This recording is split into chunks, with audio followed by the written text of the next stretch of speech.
uh, thank you for spending this hour with me, and I hope I can share some concepts from my experience and reality, and maybe if we need to contact afterwards one on one, that's fine. If you have any specific questions, I'm really open to that.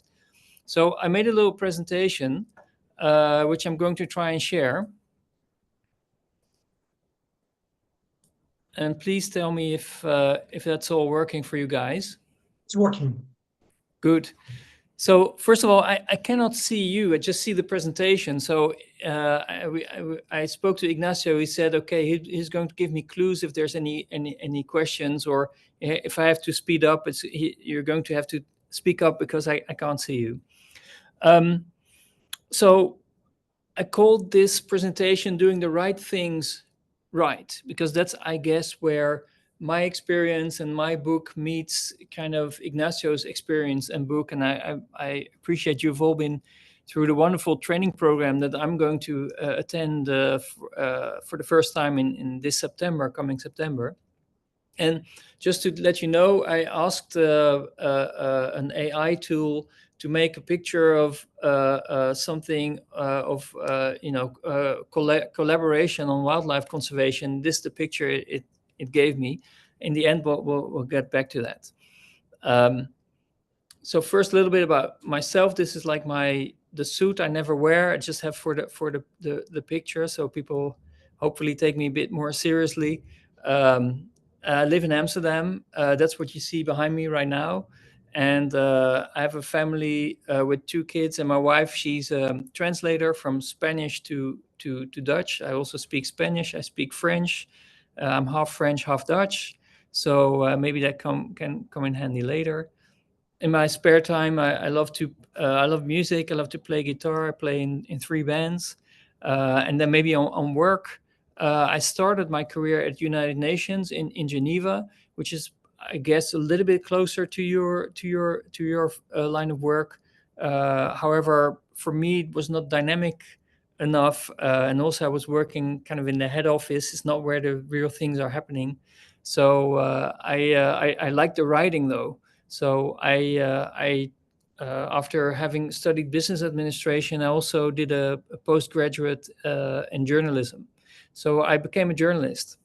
And as I was a journalist, I still started to improve stuff. This is all early 2000s, like 25 years ago. And gradually I was kind of sucked into the business world, if that makes sense, and really started to transform all the organizations, which I would say is like a digital transformation expert. So I was project manager first, then I got a small team, 2-3 people. Then I was marketing and commercial manager. I went to 30 people, and before I know it, I was in the hundreds. So I've gone through all the levels, and the book I wrote is really for middle managers who manage teams. So how do you kind of, it's a leadership book about that. By now I'm CEO, so I run a portfolio over 8 countries, and it's not so much team improvement anymore, but the book and the vast majority of my experience is more, I guess, in really team building, team optimization. So the organization I work now is called Media House. This is in the news media industry, and Telegraph is one of the companies I worked in, just as an example. And right now I'm CEO of a portfolio of 28 brands. This will not ring a bell, but just so you know, we're doing comparison or car buying or house buying or recruitment. So it's very much online marketplaces focused. And mainly I do M&A and investment, so merger and acquisition and investment in startups. Now, about the previous periods, I wrote 2 books. The first book is The Relationship Economy. That's really how to work with big data sets and get insights from that and get that feed that back into the team. And after having written that, it felt like I could share a lot of experience, but I thought the real improvement was really how we behave. And it's really how we build the organization that has impact. And I called this one, the second book, The Human Touch, and that's where I refer to today, which I think is, kind of sector agnostic. You can use it in every kind of sector, and you don't need big data sets. It's really about leadership and being very effective in that. So that's the past. This is the future. When Ignacio asked me to speak, I showed him that I made a collection of pictures of how I see my future, and it was full of nature. And he said, "Well, that looks like we can work together." So that's kind of what I want to do in the next phase in my life. So I'm very happy to get to know you guys, and hopefully I can help. This is about me. Maybe to give you a bit of the concepts of this, the rest of this presentation. I think what's great about Ignacio's book is that although you come from the world of purpose and doing good, I guess, and I come from the world of economics and basically being efficient. Ignacio soon discovered that if you actually use the concepts from the business and management world, you can be very effective and even much more effective in reaching your goals, your higher goals. And for me, it was the other way around. I come from the world of optimization and business, and I discovered that if you have a higher purpose, then you just get better teams, better motivated teams, and more consistency in the organization. And basically, you do better things and you enjoy more what you do. So I came from the other side, but I guess we meet each other very much in the middle. And if I would use other words to describe this, the purpose really is doing the right thing, and the kind of the management thing is really about doing things right, like the efficiency part. So what I would love for all of you to get better at in the rest of your careers, and maybe in life in general, is very helpful, is doing the right things right. I think that's the sweet spot where what the books are about. And I call this true effectiveness. So you really start to be effective if you do the right things, but you also do it the right way. And what is then the right way? Well, here I introduce a couple of concepts. I'll try to make it practical, and we could dive into it a bit more if needed. But I'm just going to share some principles that are in the book, and that I have extensive experience with. So the first thing that's true for Ignacio and myself, I think that the leadership part and the excellence, but also the being empathetic as a leader, is really paramount, is really very important. So throughout both our books, I think the point that we're trying to make is not to live in your own world, have your own concept, and then try to push that agenda, but it's really to see who is there, your team members, other stakeholders, government, whoever it may be, investors or fund people you've acquired funds from, but really understand what they are about, what's important to them, and what their needs are. And from there on, you kind of construct your reality and you decide your next steps. So it's maybe not a hierarchical way and traditional way of leadership, but that would be more to make a plan and then execute. This is really that you construct the plan as you go along, and you construct the plan together. So it's more of a co-creation. And if you do that, you just, the chances of success increase dramatically, because basically you're working on exactly the things the others need, and you're taking them into account. And sometimes I think there's nothing more powerful than being understood or being listened to. And that's something that's very much forgotten. as organizations try to reach their goals, they forget to understand that the others are in their bubble and they want to reach their goals as well. So being centered around the needs of the other, needs focused, connecting to others, I think that comes in both books maybe 20, 30 times in different shapes and forms. So another important concept is we both, I would say, hyper focus on building the right team.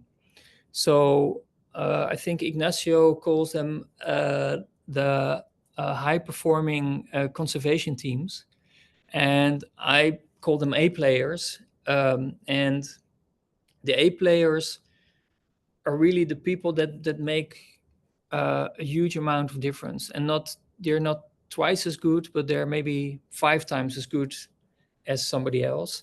And what are they determined by? That's usually that they they don't like to be the smartest person in the room. They like to learn from others and from other disciplines, and also they give room to others to grow. And also they don't accept mediocrity. Like they have a hard time accepting that things are not improved. And so it's kind of this mix of attitudes, really, more than skill sets, that we just found is very, very important. And what we do actually is, on building the right team, we have a very, very structured process. And we built this over the years. And one of the things we do is every year we evaluate. So we evaluate every team member. And this is actually quite a simple thing we do, is we ask ourselves with everybody, would I hire them again? Would I hire this person again? And if the answer is no, then we actually act upon it. So we change the teams, which is quite hard sometimes, because there's a lot of tenure. And it's sometimes your feeling is you want to choose loyalty over quality. But we've always found that once we take that hard step and we evaluate if there's are people in the team we don't want to hire again, that we let them go. After the fact, we always wished we'd done it sooner. And also, maybe two concepts about this. I hear this a lot, like, oh, you're very harsh, and this is kind of the business practice or to save costs, but that's not what it's about. So maybe two examples. One is just a metaphor. Like, if you would have a glass of water and you would have just one drop of poison and you would put it in the water, you can't drink the whole glass. And that's how teams work. If there's one person that's really negative for the team dynamic, then it takes down the entire team. And that's where, in my view, it really becomes less sympathetic and less human and less social if you keep them in the team. So although maybe sometimes firing is looked upon as being harsh and not being human, it's actually for the protection of the team and the organization and the goals of the organization, that this is something you have to do. There's the saying that managers spend 2% of their time hiring the wrong people, and then 75% of their time managing them. And that's a reality I've experienced a lot and still experience in the organizations I manage today. So in the evaluation, maybe to go short, we really look, who do we would I hire them again? And if the answer is yes, we look at, okay, how can we develop each individual? If the answer is no, we really execute on that. And then the new vacancy, we then go into a very structured hiring process, which I won't repeat here, but it's all in the book. But it's very, very structured, So we make sure that the success level of the hires is much better, much higher than we had in the past, because you can lose years and years with hiring the wrong people. Now the final Xavier, stage. Go ahead. Xavier, yeah, two things. One, because you're not seeing the people, I'm seeing their faces, and I just want to tell you that many people are listening attentively. So that Good. it's not, yeah, that you are talking to nobody. The second thing is, because I know your slides, just manage time, because you have Yeah, like 30 minutes more. Okay. sure. Thank you. Okay. Um, But just to tell you that there is an audience listening to you, and I see their faces. very good. It isn't that everybody put their screens black and they went to have coffee somewhere. Okay, good. Well, thank you for letting me know. I guess I'm spending a lot of time here because I think this is the key thing where you guys have influence. Like the first thing is your personal leadership, like how do you manage your own energy and how do you connect to others? And the second, how do you build a team? And the other things are important as well, but this is in your power. And this is where you can make the difference every day, and every interaction you can make a difference. Um, then another thing which was really interesting to read in Ignacio's book and my own as well, I write about our mistakes. And it's very conscious. I do this in work a lot. The first thing, it makes you, as a leader, it makes you approachable, and humility will also build trust with others if you admit your mistakes. And this is in every culture different. In our culture in the Netherlands, it's not very accepted. People like to talk about their wins, but it takes a lot of bravery to admit mistakes, but it works really well in building trust. And also you kind of transform it into a lesson that you learned. And there are two words for that. They use sometimes failing forward. So you make mistakes, but you learn from them. And then it's fine. And if you get a culture where everybody can make a mistake, you will have more transparency and you will get more trust. And with that, you will get a lot of motivation and loyalty of the team. Then another thing which is very clear in the book is of Ignacio, but also mine, is we really like to pick and choose stuff from many kinds of disciplines.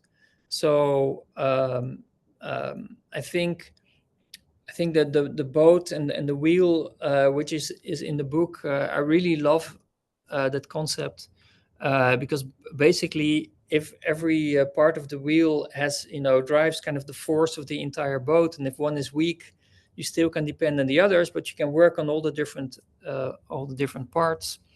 And maybe to very briefly tell you what we did is we try to find a way to get departments that are sometimes opposed to each other. In my case, I work with journalists, and journalists are very technocratic, want to go for the truth.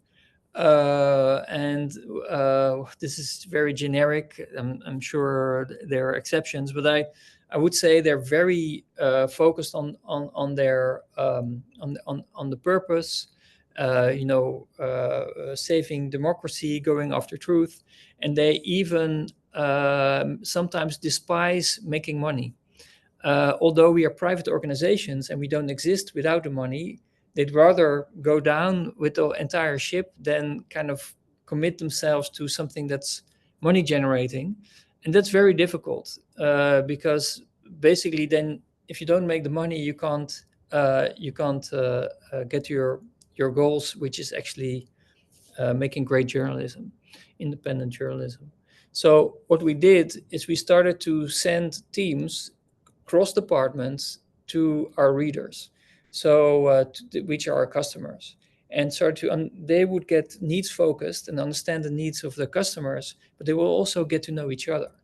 And that was very interesting because then you can see kind of the journalist melting, but sometimes also the advertising salesperson melting, towards a journalist, and you're not opposed to each other, but you're actually seeing you're working for the same person, and you're learning from each other. And that's what we try to do all the time. So we do projects with people from all the different teams.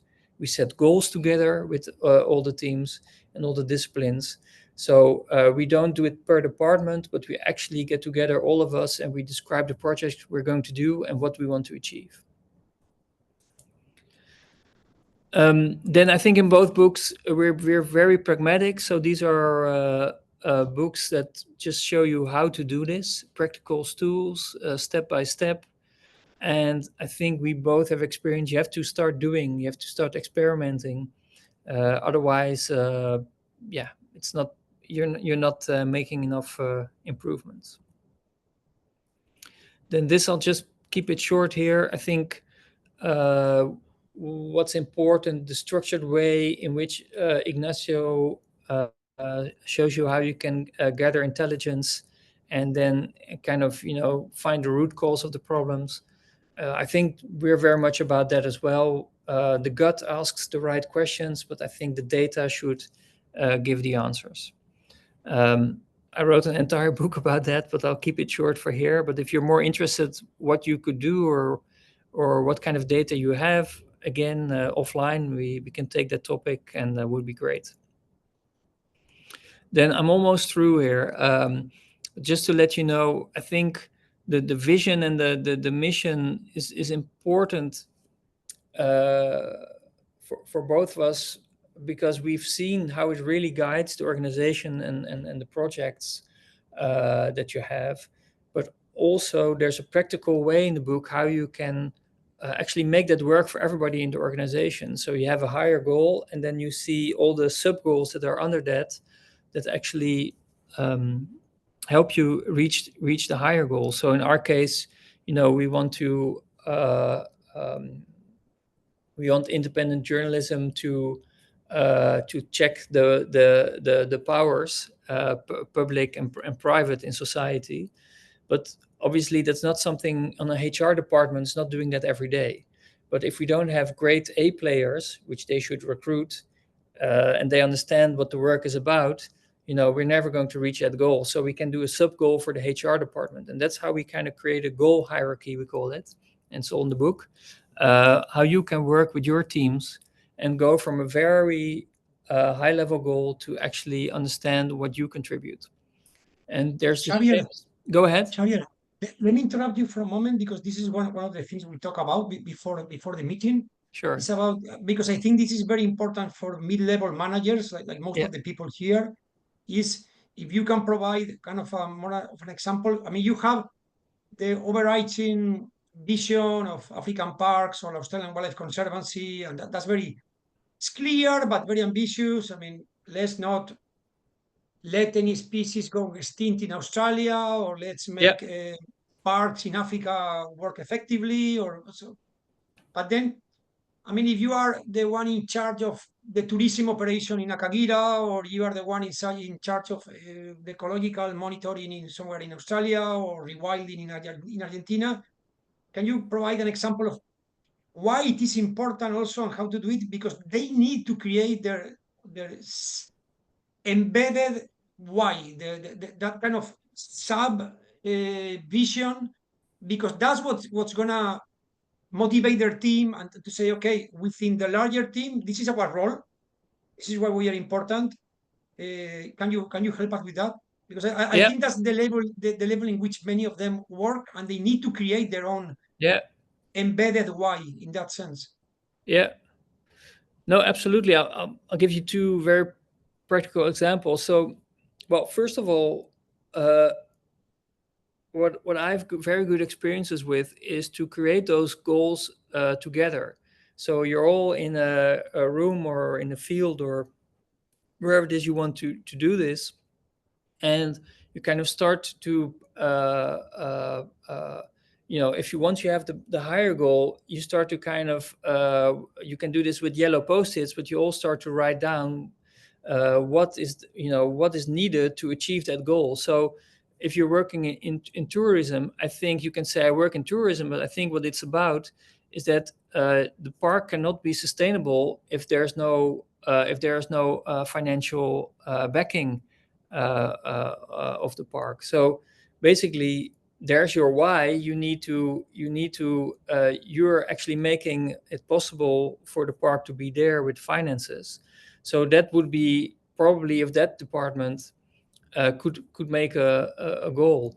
Um, but it has to be seen and acknowledged also by the people who do the core activity. Like for us, journalism would maybe be the core activity, as the wildlife conservation would be the core activity.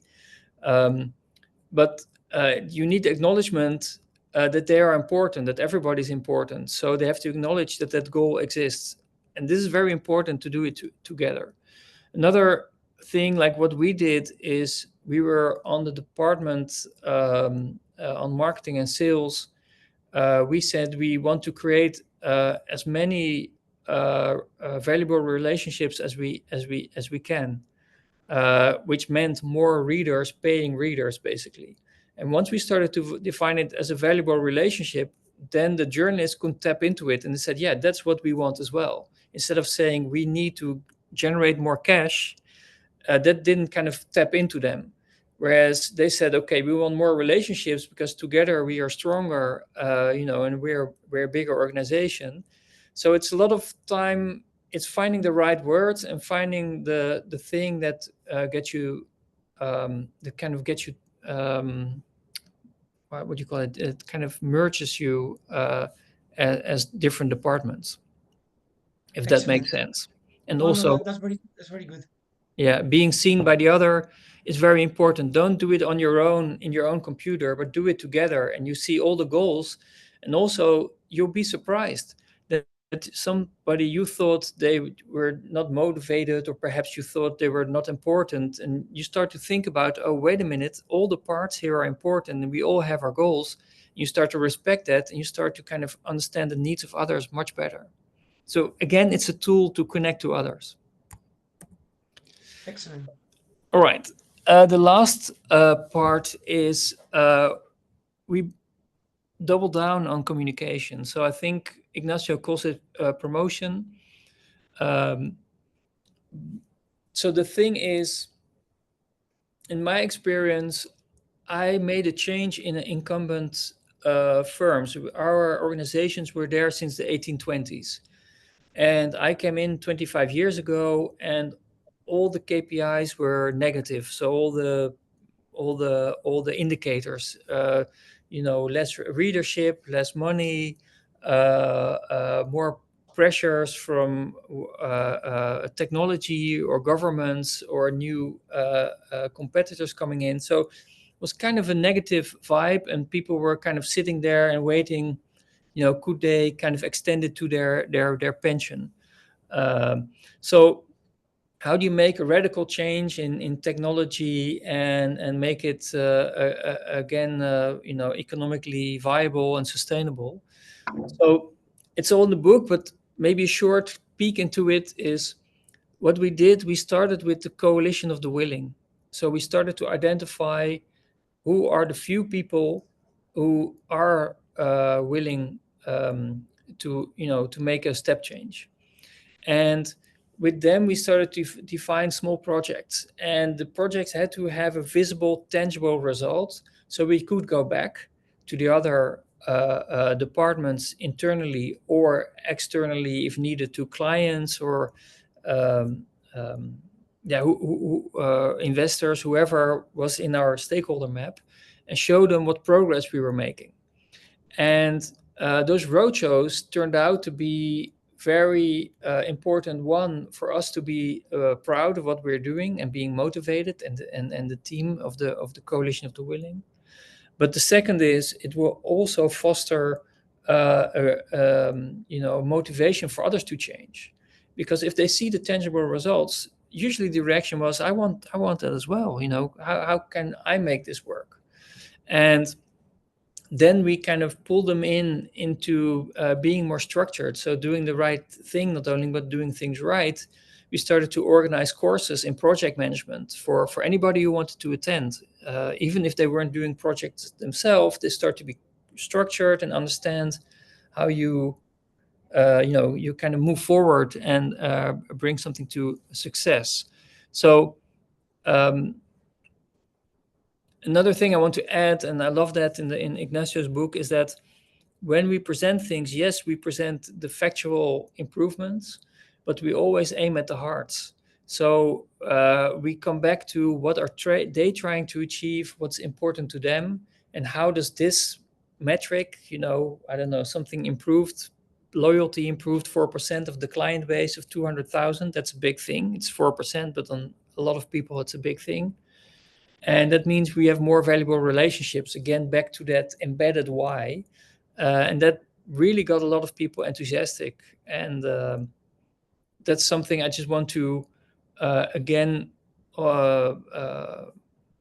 highlight, because this is something you can influence yourself. You cannot influence government or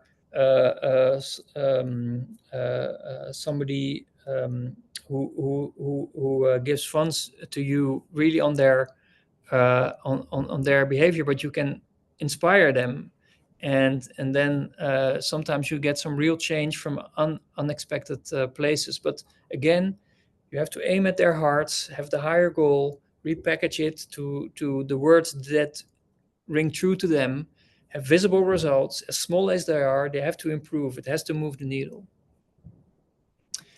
All right. Thank So you. that, Wait a minute, Xavier. yeah, sure. I just want to verify if everybody is seeing everything all right, because I was kind of playing with the screen. Okay, Monica, you're saying that it's all right. Okay, good. Perfect. Also, if while you hear this, if you want to write down your questions for later, Ricardo was going to help me, but he didn't show up. But Ian is going to select the questions that if there are many, if there are few, we don't need to select many of them. But please, if you have anything you want to ask Xavier later, write them down. Thank you, Ian, and keep going, Xavier. Sure.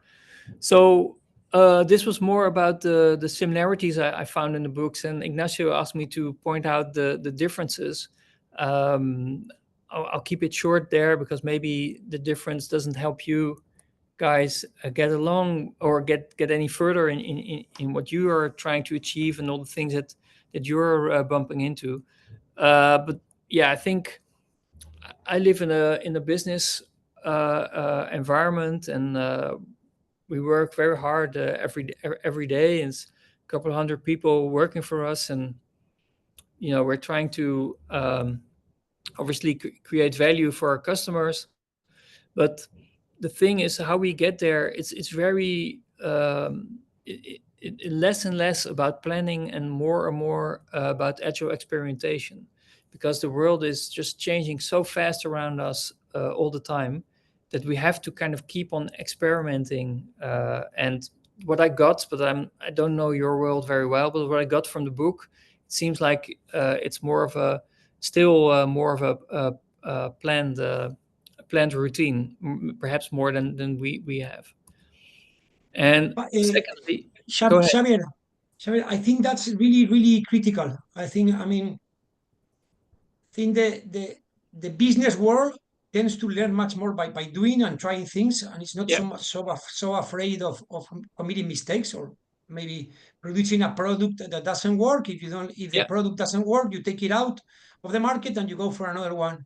But conservationists, because there is this very strong influence from science, yeah, and science is very much about always gathering data and then yeah, getting more data and then getting more data.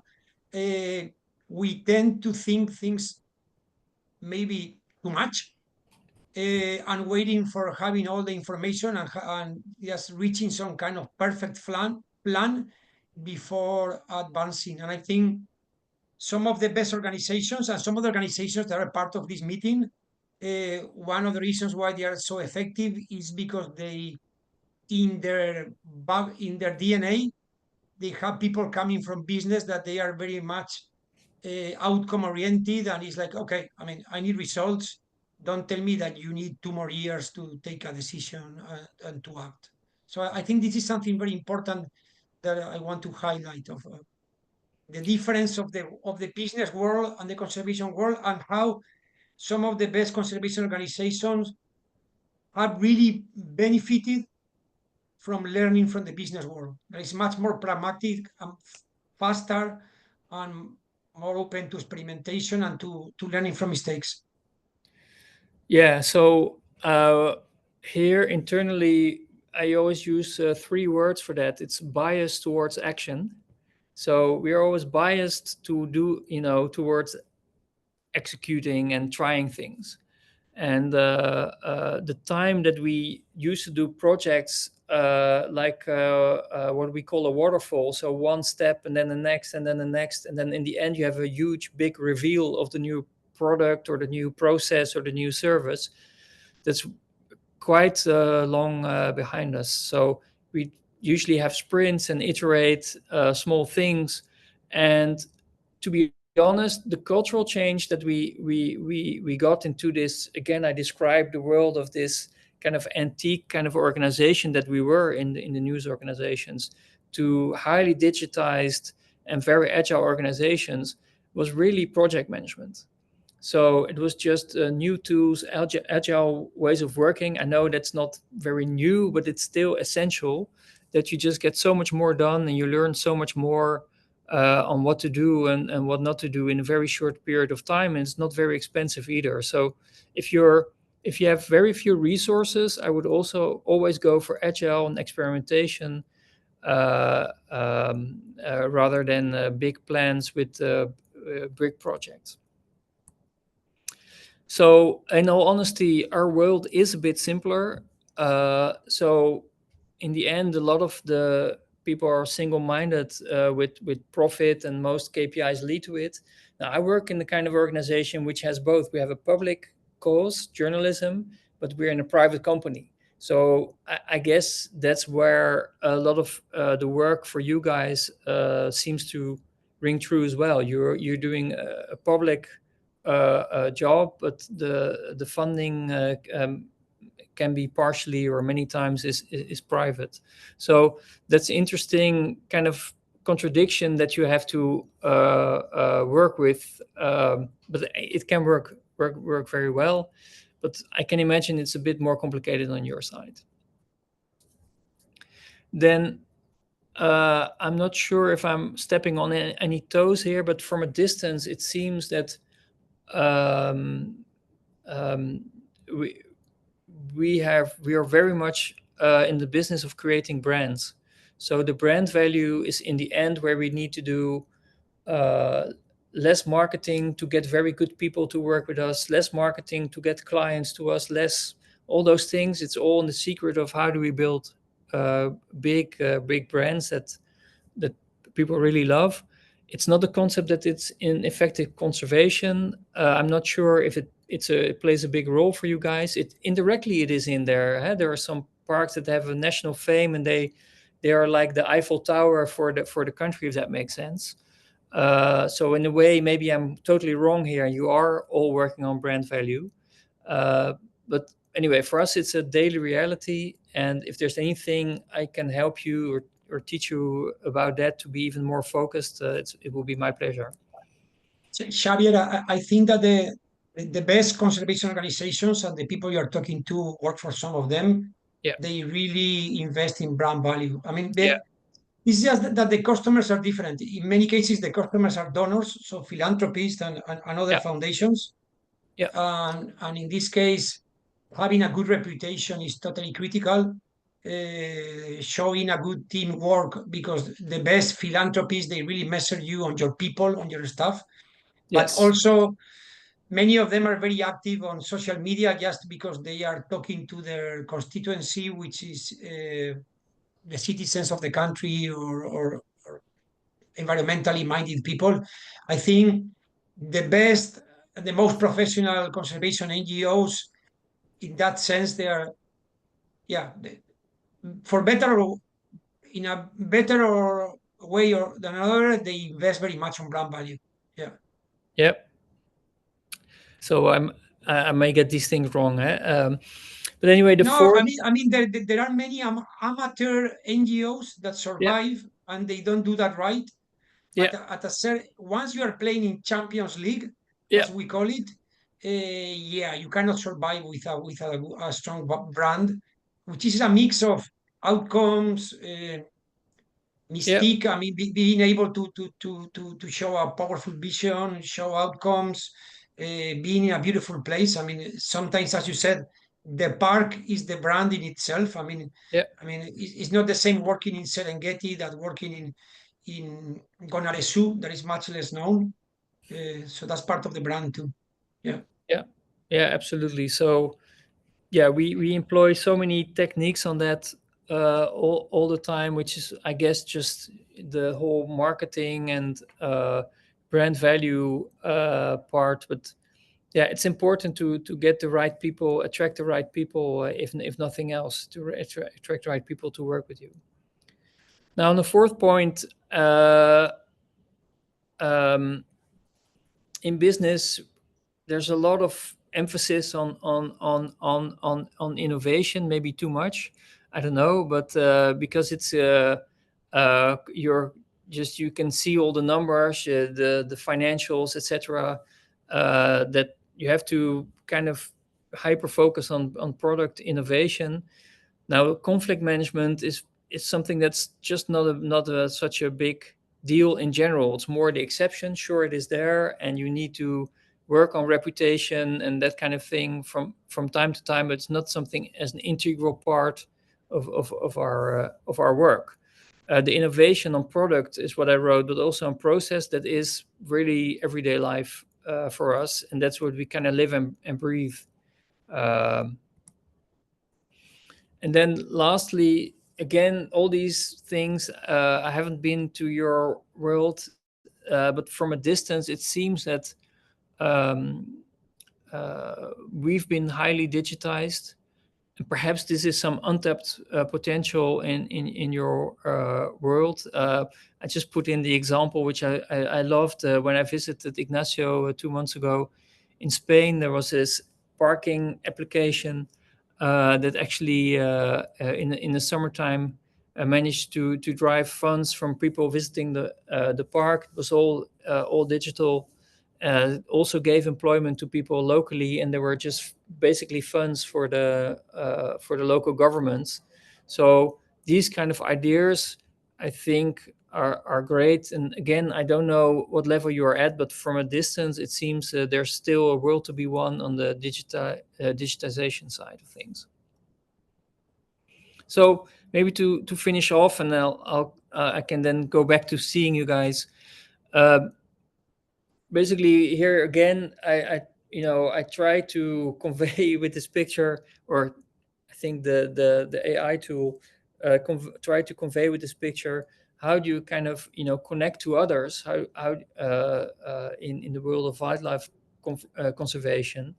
That was the idea, at least, because I think you can be just very effective in that core idea, that you understand others' needs and start to appropriately uh, manage your teams and manage your objectives together, and get to more structured way, get to results. And I think in the end, that's when you're not only doing the right thing, but you're also doing the right things right.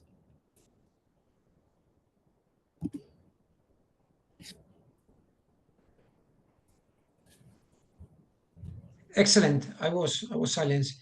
Now we can see everybody.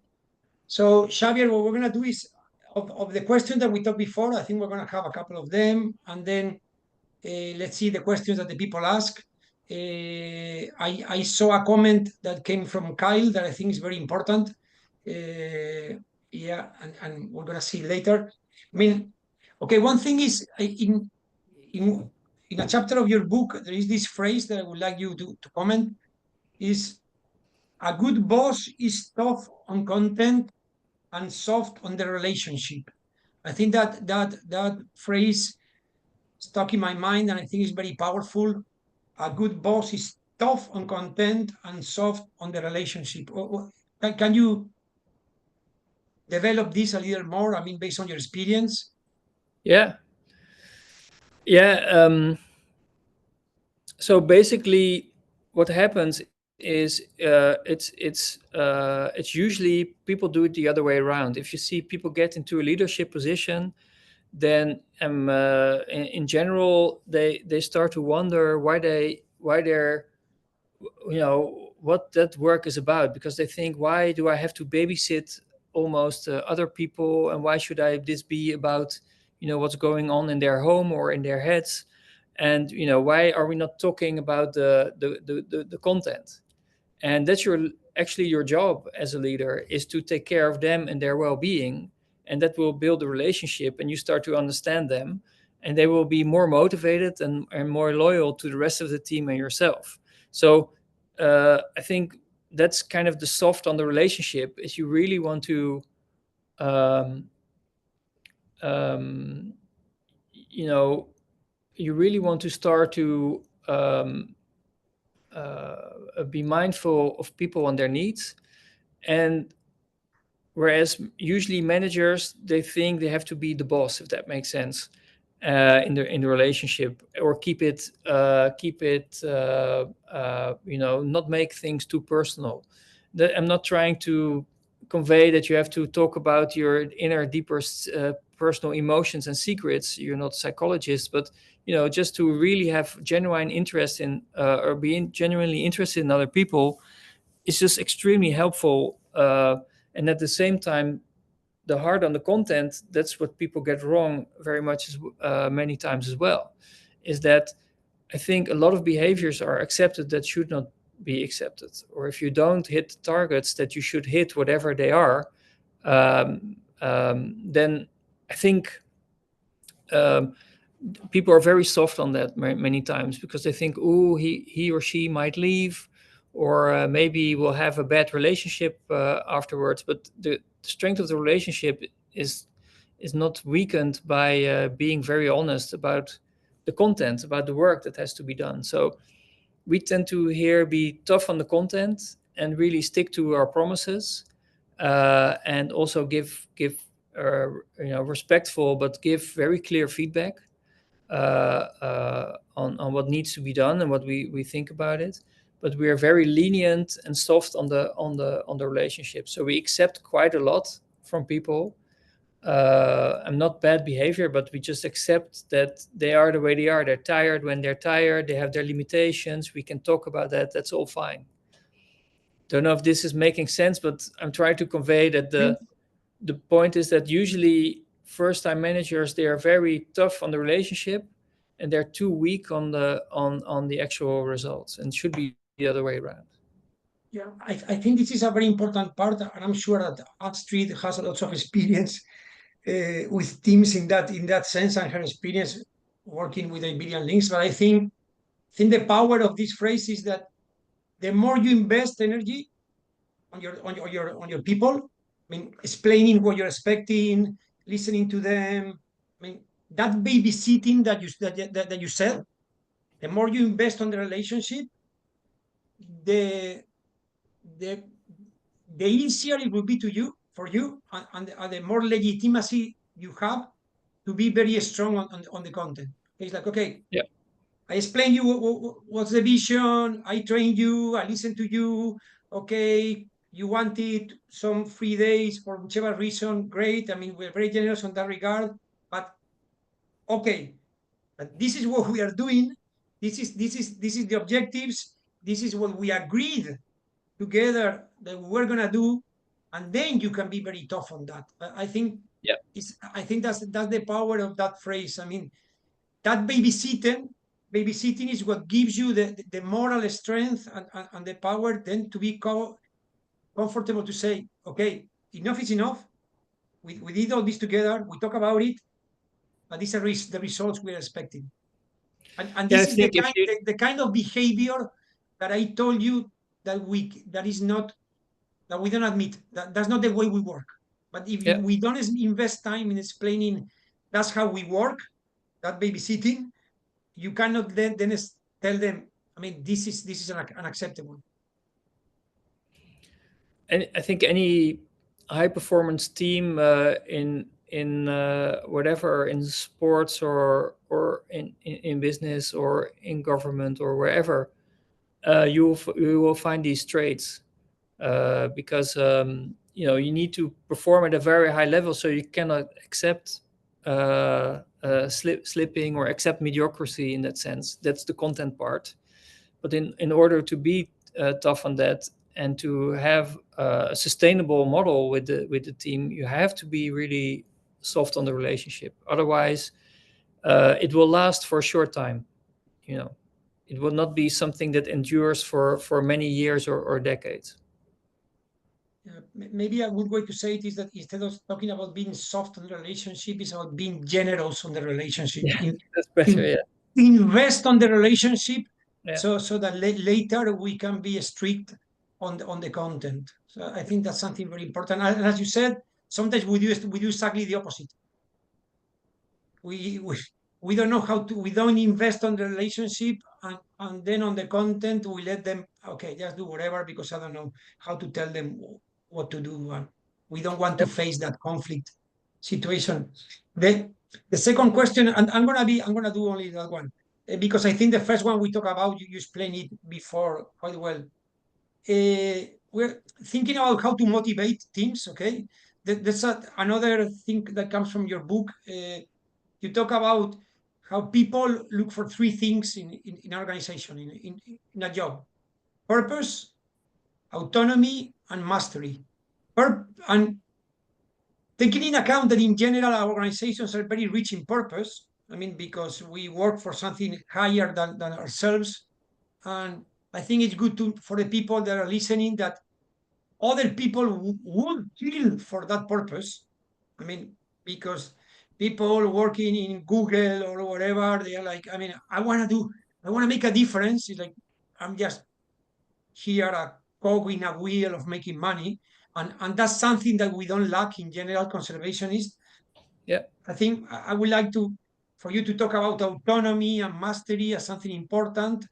And you have to combine that salaries. How important are that? And that's something very, very concrete for them. Uh, Sometimes they need to negotiate for a salary for themselves, and sometimes they have people on their team saying, "Hey, I need a raise in salary and all that." And how important are salaries to have people motivated? I mean, as part of the equation, and how to manage that. yeah.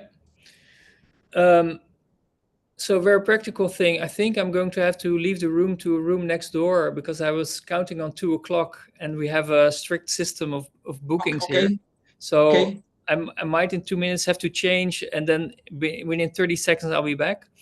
But I can get to your question. It's a very good question.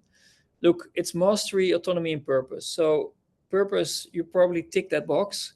Um, I think the mastery is really about can they really develop in their field themselves to be really experts, and it already starts with who you are hiring, because um, I don't like everything about Steve Jobs, for sure, the Apple founder, but there's a couple of things he was pretty good at. And one of the things he also had words to put it nicely. He said, "We don't hire people and tell them what to do. We hire people who tell us what to do." And that's kind of the mindset I would like you to consider for a while. That you get somebody and you ask them what you think we should do, and that's very difficult as a leader. You think you're more experienced, sometimes you are, but still, if you are, can you ask them to tell you what to do? And that allows them to become excellent and a specialist in whatever their field is. And you get a lot of motivation back from that and a lot of loyalty from people. So even if you think you're stopped at first, give them the opportunity to gain mastery.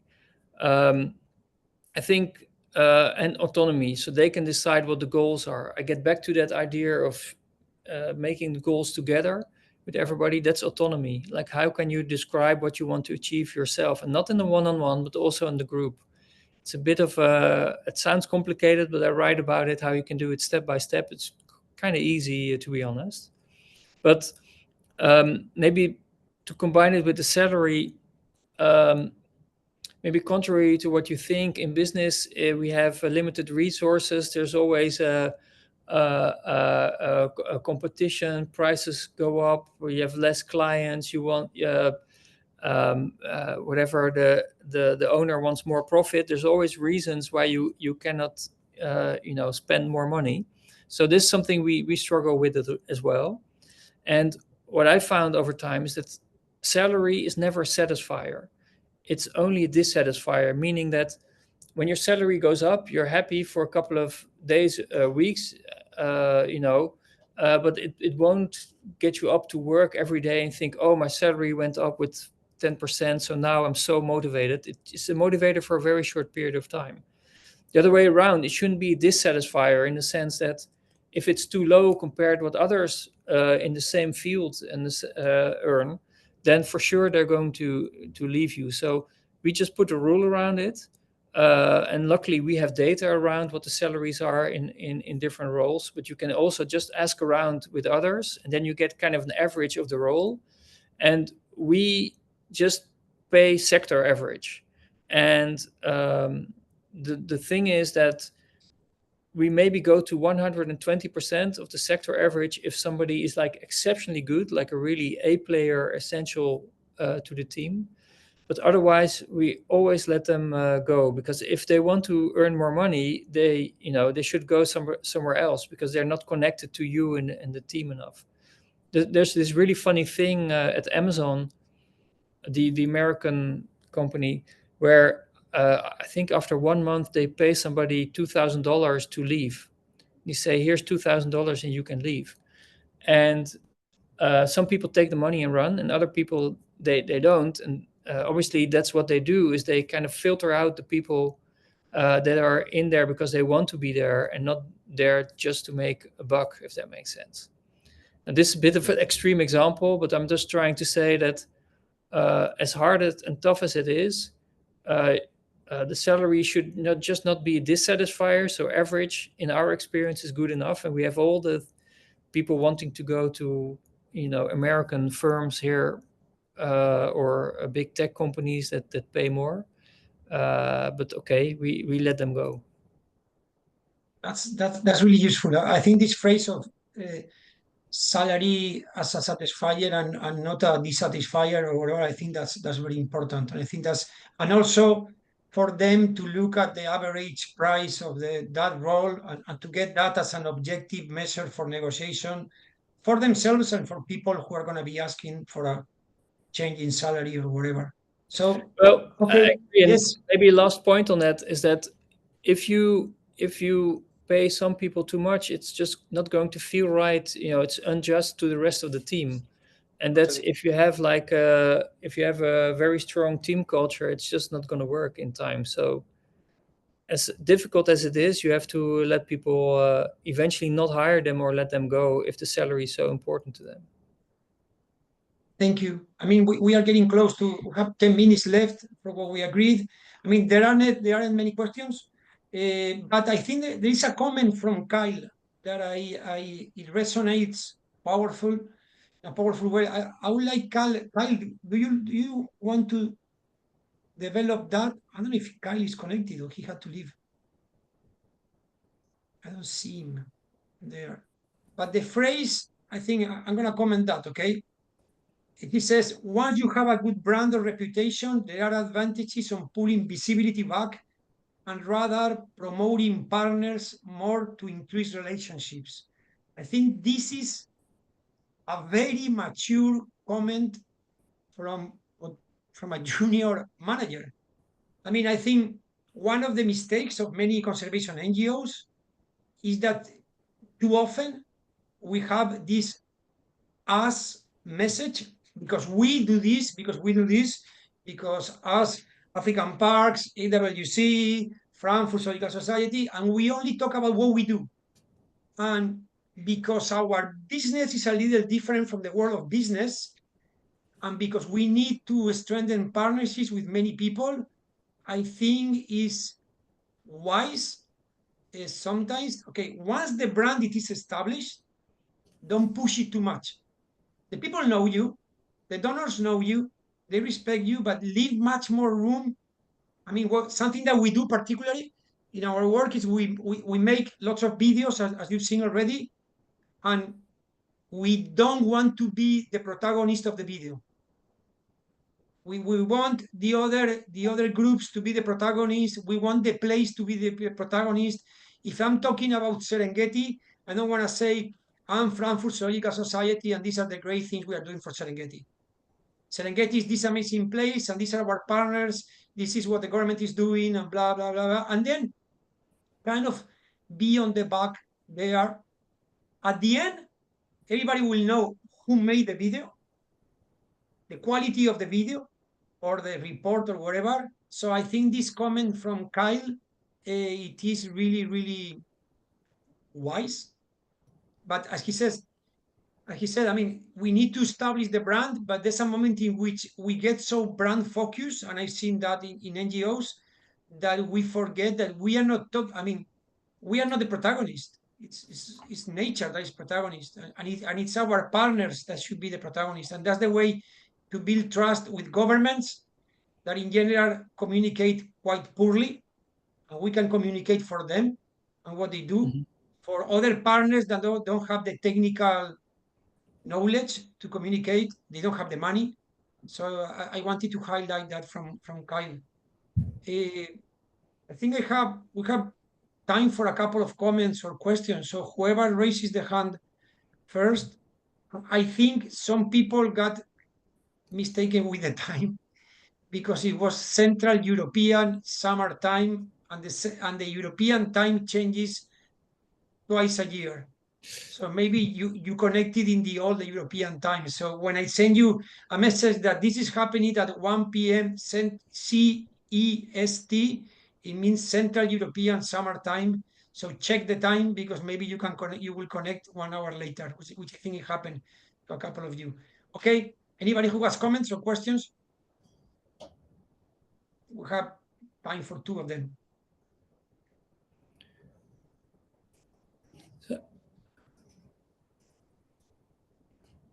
Someone here has a question about what about the picture made with artificial intelligence from the first slide?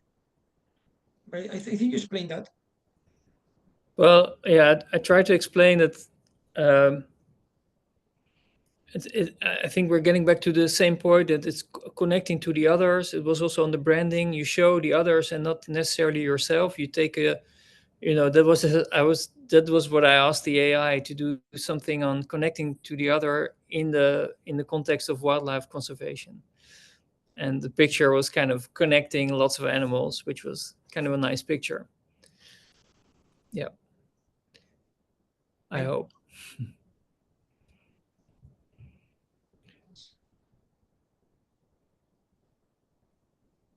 Is there anybody who would like to connect and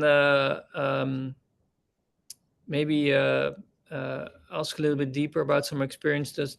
Don't, Ignacio, you can share my my email, no problem, or phone number, and we'll get in touch. Okay, thank you for offering that. Astrid, do you want to say something? Yeah. Yes, thank you. Xavier or Xavier? How do you pronounce your name? Oh, so many names. I think in Spain would be mostly Javier or Xavier. So yeah. Good. Well, that was excellent and insightful, and thank you. Thank you so much for putting it together and applying it to conservation. And my question has to do with culture. When you were saying, I mean, I love the idea that you can get the team to decide, would you hire this team member again? Yeah. I think it's powerful. I wish I would have thought that in the past in some teams that I had to manage. But it has to do with culture, because for some cultures that's so difficult. So for example, here we have JP or Ian, and maybe a little reflection about how can you use that powerful tool? How can you adapt that to your reality and to your cultural situation in your organization? So maybe it's not, it's a question for you and a little bit of discussion with the other cultures involved here. Let me wait. What it's a very good question. Maybe you get your insight on it. Do you have something do you have an insight on that regard, Astrid? I don't want to open a whole discussion about it, because then I wouldn't be fulfilling I wouldn't be following my word of not taking too much of Yes, your time. So in that of sense, course. so do Yes. you want to say something on that? Do you want to Yeah, say your I take can on that say regard? I can say something about it, that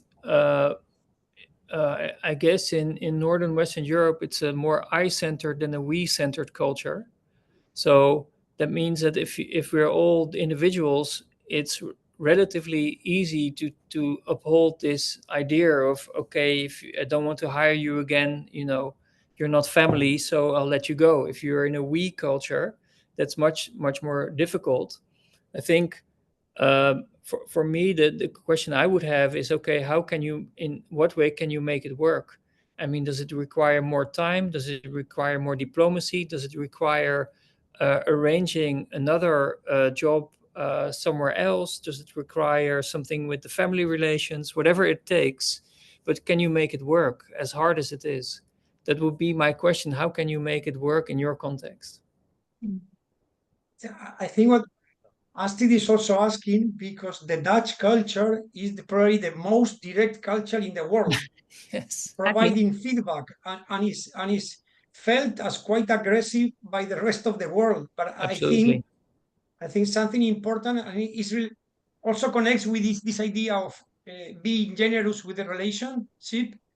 I think it's about being aware of the culture, and of course, you're not going to put a group of Latins or Africans together in a meeting saying, okay, publicly say who you are not going to hire again.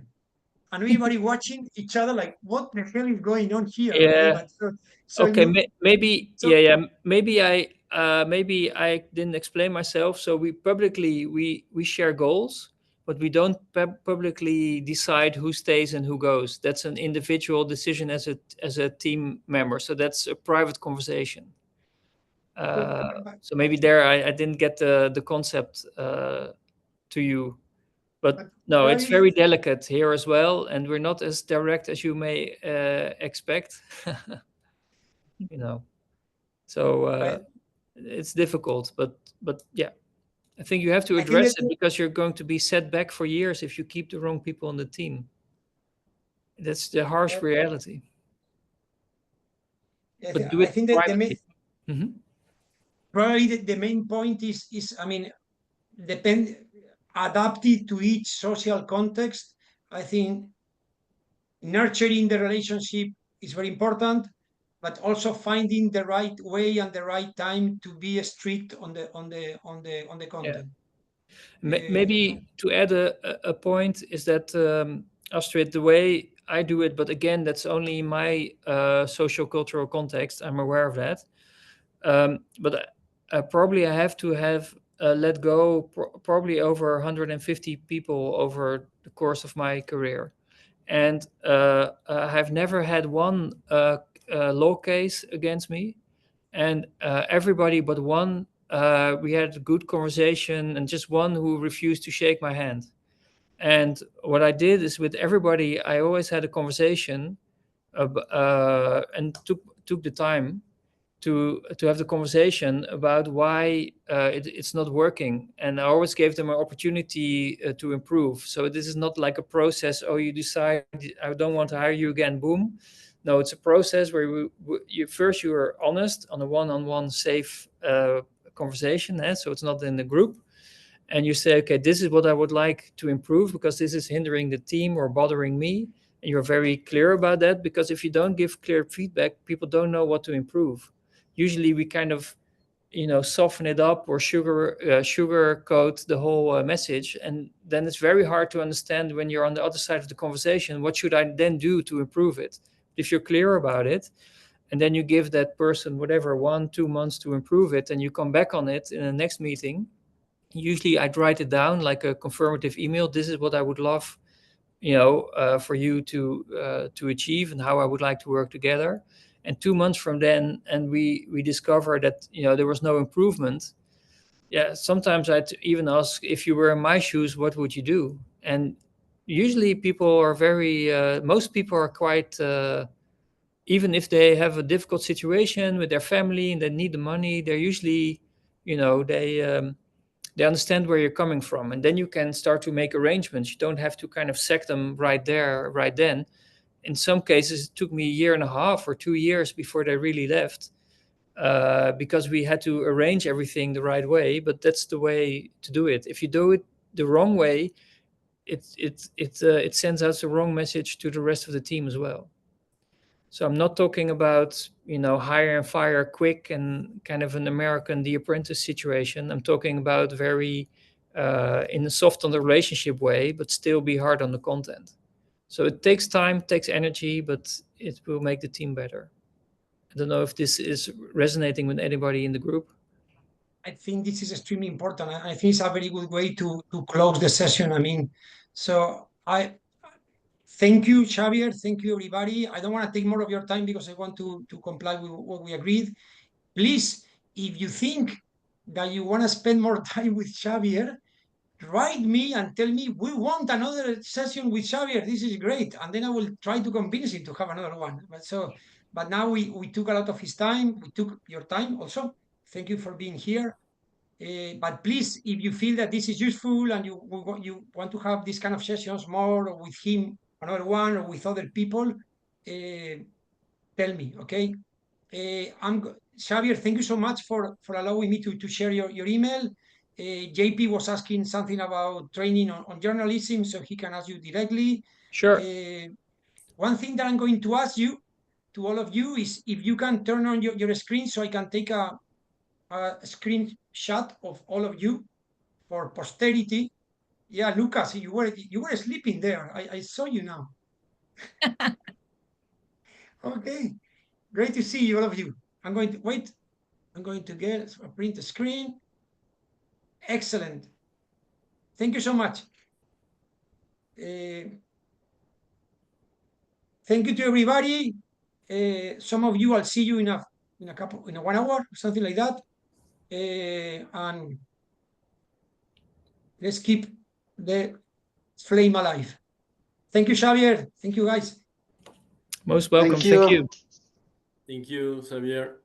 Thank you, Xavier. Next time Thank we'll you. maybe even engage to see you, more everybody. because we love Sure. so much of your books and things like there's so much we could have said, Thank but you. don't want to take much of your time. Thank you. Oh, don't worry, Ian. It's really my pleasure. Just shoot me an email and we'll set up a conversation and see what you're bumping into, and maybe I can be of help. Really, my pleasure.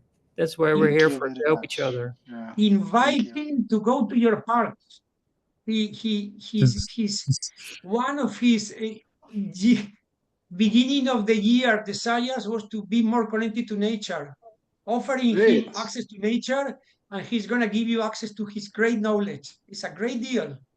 That's a great tip. Yeah, definitely. But the book is amazing. Yeah. Thank you, guys. Thank you.